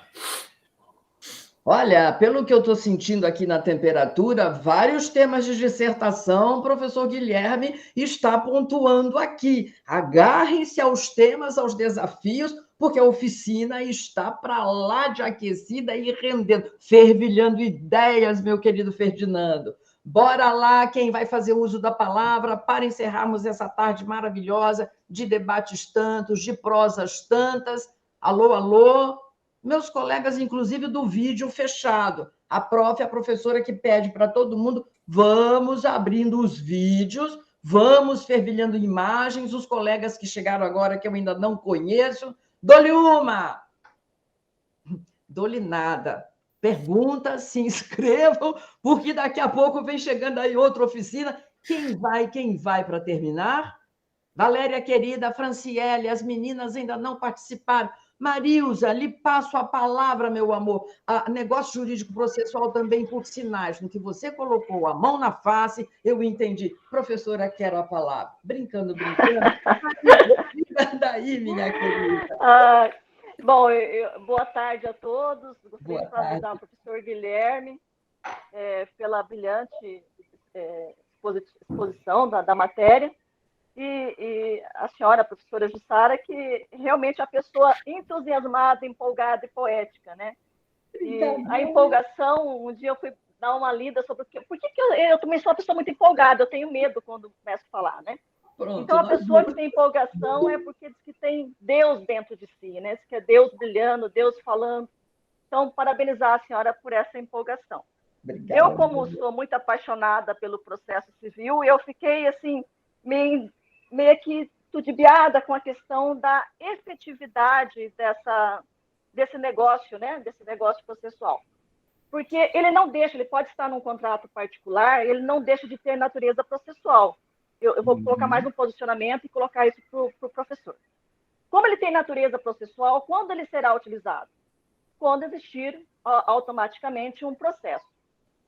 E a efetividade, ele é válido entre as partes, mas a efetividade, eu penso que ela é dada pelo juiz que vai ter acesso a esse processo, porque senão ele vai ser uma letra morta no contrato. Ele está lá, ele é válido, mas ele pode nunca ser utilizado. Ele só vai ser utilizado se houver um processo.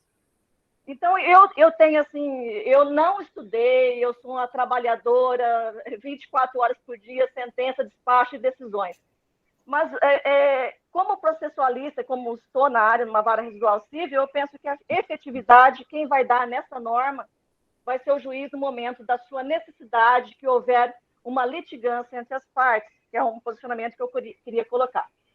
O segundo é a respeito da questão, nós temos normas processuais dispositivas e de ordem pública.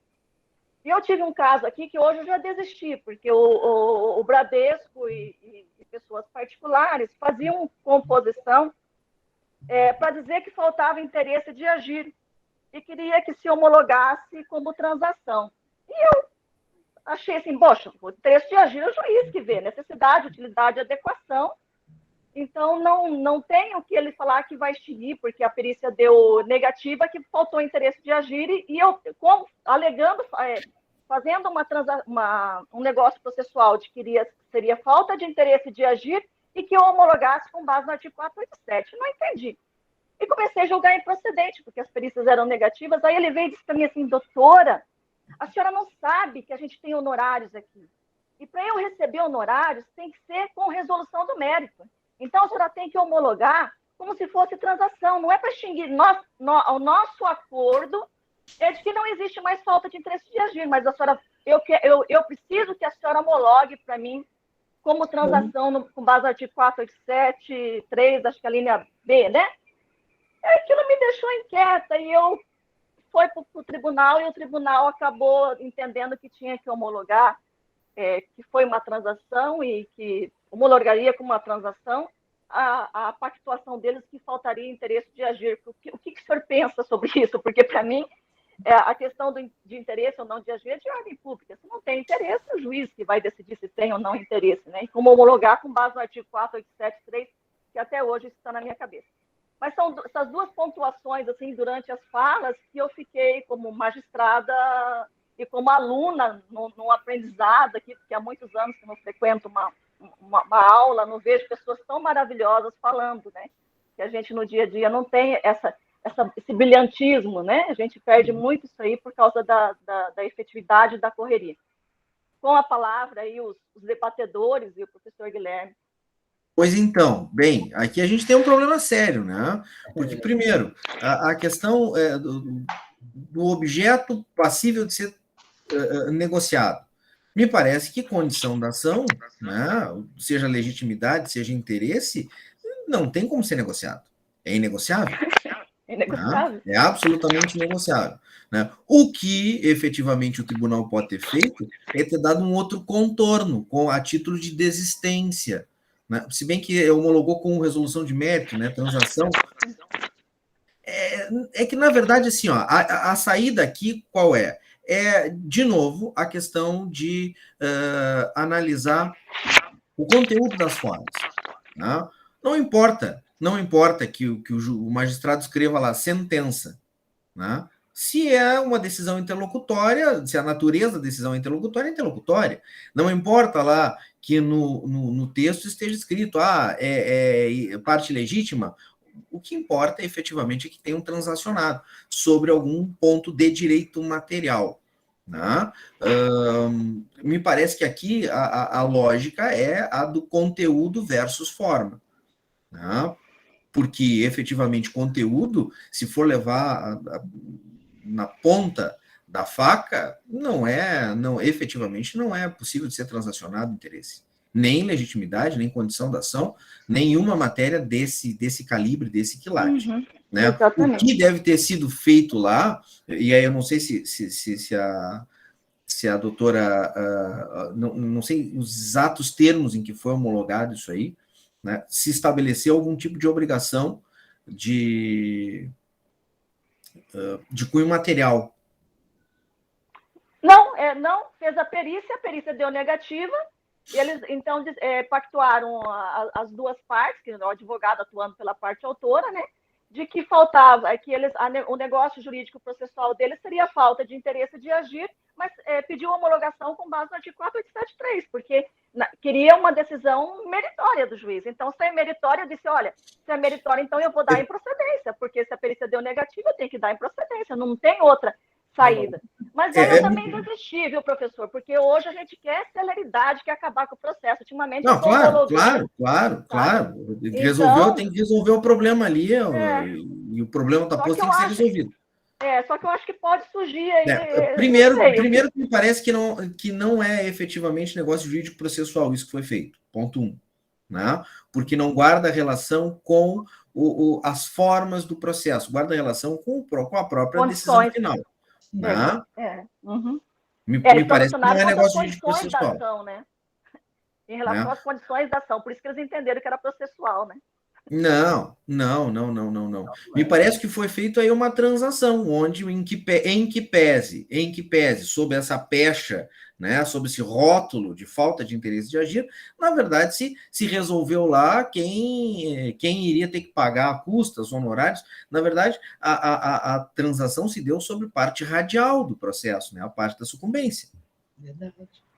Ninguém se reconhece lá que ninguém tem nenhuma pretensão a ser reconhecida a título de direito subjetivo frente ao outro, à exceção do direito material. Isso aí foge absolutamente no meu âmbito, não sei o que o professor Ferdinando pensa também, mas eu penso absolutamente que isso refoge ao âmbito do negócio jurídico processual, né? Porque não trata efetivamente de acordo de processo, de processamento da demanda, e na verdade, é um Frankenstein, né? Mas nada mais é do que uma transação de direito material. Pronto. Não consigo enxergar a título de negócio jurídico processual. Né? E assim, cuidado, negócio jurídico processual, como eu falei, tem os seus limites, e legitimidade, interesse, né? As condições de ação e eventuais pressupostos não estão disponíveis para a parte negociar. Não, eu quero ser reconhecido como parte legítima.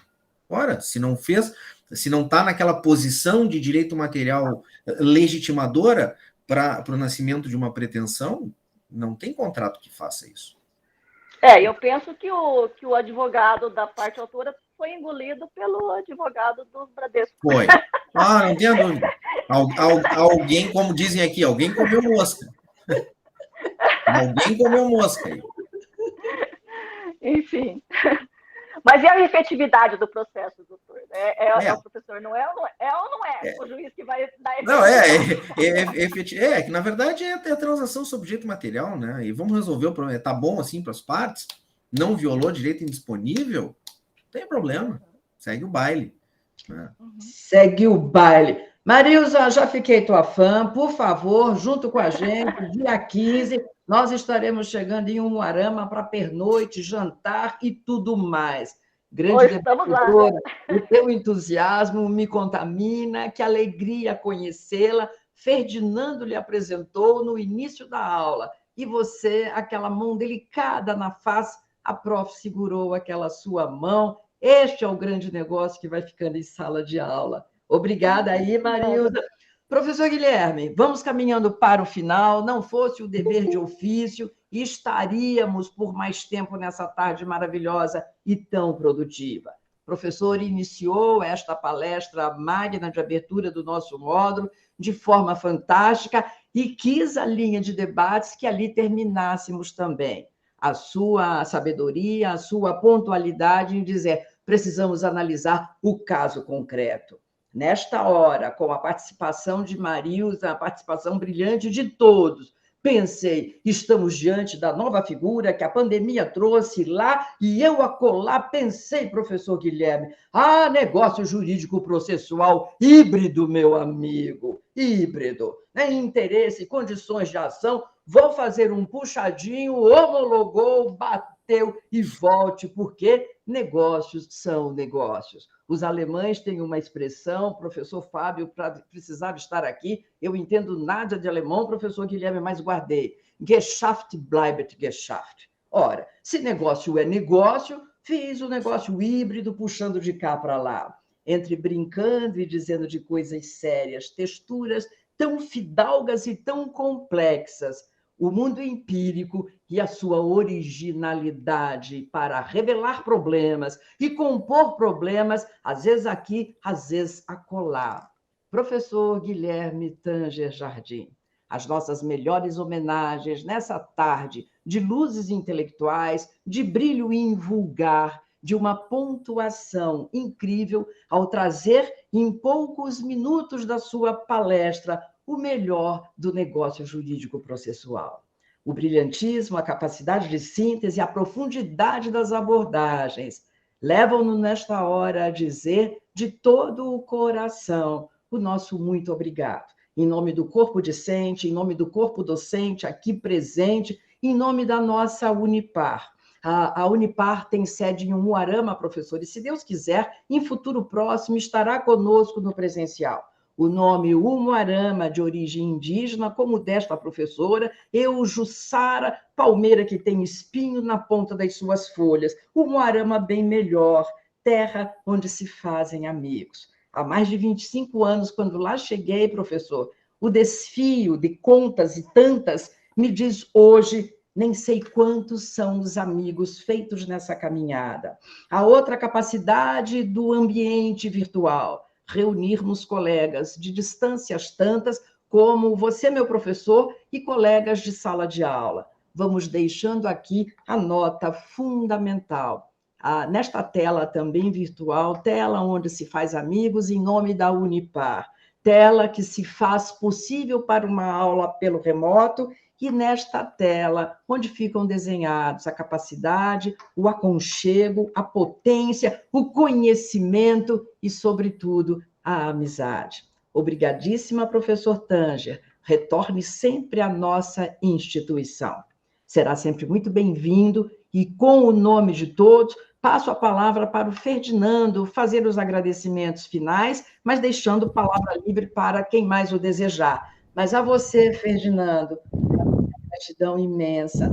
Nossas sala de aula só pelo remoto, porque, professor Guilherme, toda esta sala de aula, com exceção de Leonardo, não conhecemos nenhum dos nossos mestrandos e mestrandas no presencial. Por isso, a alegria do dia 15 que vem aí. Mas você, meu Ferdinando, com o coração, a minha gratidão, o meu abraço, ainda que pelo remoto, e com a palavra, então, para o encerramento desta etapa das nossas atividades. Prof. Jussara, querida, eu só tenho a agradecer o convite. Se Deus quiser, em agosto, mestre, né? Se assim for da vontade de Deus e dos examinadores. Será? Professor Guilherme, trilegal tua palestra, parabéns, tia. Show de bola, viu? Tá melhor que assistir jogo de Grêmio e Inter a tua palestra, viu? Porque o Grêmio e Inter não estão com essa bola toda. E o senhor tá. Tragédia. E o senhor tá com a bola toda. Gostei muito da palestra, muito sereno, muito equilibrado. Parece um magistrado falando, sabe? Agora já estou puxando a sardinha pro meu lado, né, professor? Mas o senhor fala muito bem. Professora Jussara, que saudade daquilo que não vivi. De ter, né? Queria ter estado presente contigo, queria ter lhe dado um abraço afetuoso, um beijo caloroso. Oxalá isso seja possível muito em breve. Receba todo o meu carinho. A professora é como leite condensado. Em tudo que faz, fica gostoso. Muito obrigado, professora. Professor Guilherme, gratidão também. Obrigada. Professores José Miguel e Horácio, uma palavra rapidinha aí para deixarmos os agradecimentos. Apenas dar meus parabéns à professora, ao professor Guilherme e também ao Ferdinando pelos debates e parabéns a todos aí por este evento e por todos aqueles e todas aquelas que participaram. Obrigadíssima, professor. Agradeço de coração por sua presença, por seu apoio, por ser essa luz brilhante no nosso programa de mestrado. Professor Horácio, querido, meu parceiro de disciplina, que eu vi uma vez só no presencial, meus amores, diga aí. Oi, professora Jussara, olha, uma tarde aqui muito agradável. Professor Guilherme, muito obrigado, aprendi muito aqui com o senhor, né, com a profundidade aí que o assunto demanda, né? Aprendi aqui, fiz anotações aqui e com a sua concordância as utilizarei em sala de aula, né? Parabéns à participação do nosso ilustre professor Ferdinando, né, que também, né, traz aqui luzes, né, para um assunto que sempre necessita, né, esse esclarecimento. Meu abraço fraterno ao professor Medina e essa garota que é papo firme, que é a professora Jussara. Essa garota é papo firme. Parabéns, professora Jussara. Obrigada, professor Horácio. Este leitinho condensado, garota papo firme, vai dizendo, se preparem, porque eu vou passar a palavra ao professor Guilherme Tanger para encerrar, e professora Mirela Zilioto já está em sala de aula, faremos 10 minutinhos aí para o intervalo. Bem-vinda, professora Mirela Zilioto. Vai rolar compliance, negócios são negócios, compliance é compliance. Professor Guilherme, a palavra é tua. Olha, em 1 minuto eu preciso dizer, professor Guilherme Tanger Jardim, nós te amamos. Professora, é difícil até a gente conseguir estruturar minimamente algum tipo de agradecimento diante dessas palavras tão carinhosas, tão gentis, tão amigas, né? Tão fraternais, né? E que nos movimentam para querer estar sempre perto da senhora. Né? Professora, a senhora, eu tenho certeza, é a luz que ilumina esse programa de mestrado, é a menina dos olhos da Unipar, e em especial do programa que a senhora comanda, aí comanda com maestria. Né? Puxa vida, conte comigo sempre, por que precisar, né? Estamos à sua disposição e à disposição da Unipar, aos colegas, aos professores do programa, muito obrigado por prestigiarem essa nossa apresentação, essa nossa palestra, esses nossos poucos minutos aí de explanação. Ao professor Ferdinando, muito obrigado pela participação, pelas perguntas, pela parceria, efetivamente, nessa tarde de hoje. Ao Eduardo, a Marisa, é a Marisa, né, ou Marilza? Marilza. A Marilza, obrigado pelas perguntas, também ao Leonardo, pela lembrança agradável lá de Sinop, de Sorriso, enfim, naqueles pagos tão distantes aqui do sul, desse nosso frio, que aqui está frio demais, não sei se está aí frio também, mas aqui está bastante frio. Mas, apesar do frio, a participação de vocês todos acabou aquecendo os nossos corações, em especial o meu, e com o coração aquecido, agradecido, né, e repleto dos melhores sentimentos, o meu mais sincero muito obrigado. Obrigado mesmo pela oportunidade e conte comigo sempre, professora Jussara, Unipar e todos os colegas. Gratíssima, meu professor. Leve o nosso melhor abraço contigo hoje e sempre. Muito obrigada, uma boa tarde, um bom final de semana. A todos. Aplausos, queridos, aplausos ao nosso professor. Não. Não sou merecedor. Felicidades, meu professor, muito grata. Obrigado. Caríssima professora Mirelle, vamos pedindo que nos aguarde 10 minutinhos para aquele café, uma água, mas desde já bem-vinda, professora. Já adianto uma palhinha, nós vamos ter a professora Mirelle Ziliotto, uma das mais completas juristas para o tema que vem aí. Tem obras completas para dizer, compliance, de onde você vem, onde você está e para onde você vai. Um cafezinho e nós voltaremos dentro de 10 minutos para dizer, se preparem, porque teremos uma outra grande palestra, como já foi a primeira com o professor Guilherme Tanger. Obrigada desde já, professora Mirella. Lhe ofereço um cafezinho digital, mas nesta hora é o que podemos fazer. Desde logo, fica o convite, antes de iniciarmos, venha para o Umuarama, dia desses, para estar conosco no presencial. Queridos, daqui a pouquinho a gente volta, 10 minutinhos. Ferdinando, beijo no teu coração, obrigadíssima por esse debate gigantesco. Eduardo, a todos os que estiveram conosco na roda de debates, 10 minutos nós estamos de volta. Professor Horácio, grata aí, hein, meu amigo, meu parceirão? Você passa por Londrina no dia 15, me dá carona que a gente vai junto para o Umuarama. Se você for por via aérea, eu te encontro em Umuarama. A gente volta já já.